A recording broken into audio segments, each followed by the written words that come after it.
How long shall I put up with you? Bring the boy to me." So they brought him. When the spirit saw Jesus, it immediately threw the boy into a convulsion. He fell to the ground and rolled around, foaming at the mouth. Jesus asked the boy's father, "How long has he been like this?" "From childhood," he answered. "It has often thrown him into fire or water to kill him. But if you can do anything, take pity on us and help us." "If you can," said Jesus, "everything is possible for him who believes." Immediately the boy's father exclaimed, "I do believe. Help me overcome my unbelief." When Jesus saw that a crowd was running to the scene, he rebuked the evil spirit. "You deaf and mute spirit," he said, "I command you, come out of him and never enter him again." The spirit shrieked, convulsed him violently, and came out. The boy looked so much like a corpse that many said, "He's dead." But Jesus took him by the hand and lifted him to his feet, and he stood up. After Jesus had gone indoors, his disciples asked him privately, "Why couldn't we drive it out?" He replied, "This kind can come out only by prayer." I want to ask you to put yourself in this man's shoes for a moment. This guy has a problem, a real, tangible problem. And you know what he's done? He loves his son, and you know what he's done? He's heard about this Jesus guy. He's heard that some people believe in this Jesus guy. He's heard that some people have actually taken their sick to this Jesus guy, and he's healed them. And so he says, "I'm going to take my son." You know, he's describing symptoms that today we would probably diagnose as epilepsy, but we're told in the Bible that sometimes sicknesses and illnesses are actually caused by demonic forces. And so we don't know exactly all the details of what's causing this sickness in his son. All we know is Jesus accepts the man's understanding of it and then heals the boy based on it. But what we've got is we've got a guy who doesn't know what's happening to his son. He's got a son who's sick, who's experiencing this incredibly terrible thing that he's experienced since childhood. And he says, maybe I should get to Jesus. And so he brings his son to Jesus, and who does he find? He finds Jesus' followers there.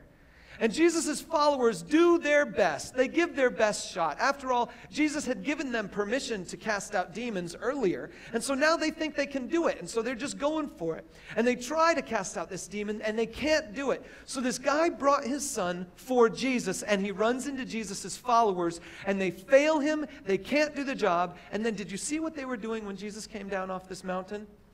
His disciples were having an argument with the teachers of the law, the religious leaders of the day, the Bible scholars of the day.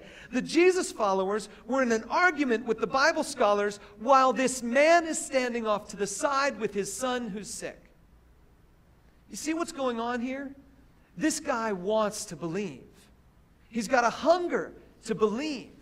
And he thinks that Jesus might be the answer. And so he brings his son to Jesus, and he ends up finding his followers who are just wanting to argue with each other and with others.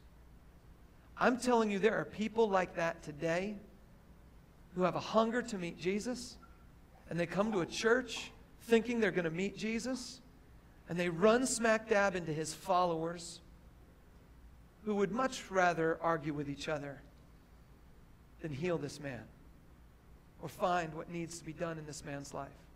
Maybe you've been there. Maybe you've been one of those people who sought God and ran into one of his followers, and it messed you up. Well, Jesus wants to break into that situation. And so he comes and he says, "What's going on here?" And the man immediately comes up to us. I love this line the man says. The man says, "I brought my son to you." He doesn't say, "I brought my son to your disciples. I brought my son to your followers." He says, "I brought my son to you. Jesus, you're the person that I've been trying to get to." And Jesus' immediate response when he finds out that his disciples couldn't heal this boy, his immediate response is, "You don't have any faith. You're unbelieving." So here's a blank I want you to jot down. The entire problem Jesus recognizes is a problem of belief. These two blanks aren't going to be on your screen, but it's a problem of belief. Jesus says to the disciples, "You don't believe." Then he says to the man, "You need to believe. Anything's possible for him who believes." The man says, "I do believe. Help my unbelief." And so then Jesus heals the boy. There's one last thing I want to comment about that section. It's that at the very end, Jesus says this very curious thing. He says this kind of demon only comes out by prayer. Did you notice that Jesus didn't pray? Jesus didn't spend any time talking to his Father in heaven saying, Father in heaven, would you give me the power right now to cast out this demon? He didn't pray. So what does he mean when he says this kind only comes out by prayer? The only prayer you see happening in this passage is one that you probably wouldn't have noticed. It's the one where the man says, if you can, please help me. Because the man is talking to Jesus. And Jesus is God in the flesh. He's God the Son, second member of the Trinity, come to earth wearing human skin, living in front of humanity. And the man says to him, if you can help, would you? That's the prayer. See, the disciples had been given authority earlier, so they thought they could do this thing. They probably were just trying all their little tricks or the tactics or statements. But somewhere along the line, they had lost their reliance on God. And this man says, no, I'm going straight to Jesus. And I'm going to ask him to do what he can do. That's the prayer. That's the reliance on God. That's the faith. One more thing. Jesus is okay with partial belief. The man says, oh yes, I do believe, but there's still unbelief in me. I don't know about you, but I have doubts. In my life, I have doubts about a lot of things. Since I've been to more Bible schooling than the majority of you, I have more complex doubts than you guys do in many respects. I have certain doubts about aspects of the Bible and aspects of the Christian faith that I've wrestled with through my whole life. But I know that Jesus is okay with that. See, what I've done is I've come down to the fact that there are a couple things that I can rely on. And we're going to talk about those in the next couple of weeks. But just to mention briefly, there are three things that I am completely convinced in. I'm convinced that it takes a God to make the universe. Okay? Whatever the details of that creation process are, I might have some questions about, but I'm convinced that it takes a God to make the universe.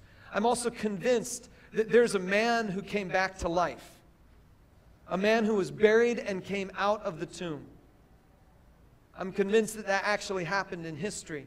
And so based on those two facts, I'm convinced that there is a God who must care and love about us. He must care about us and love us. And so those are my three core beliefs, and they sort of form the foundation of everything else, but I still have my doubts. And I know that Jesus is okay with partial belief. So, taking it all home, I want to encourage you that you might have some doubts too,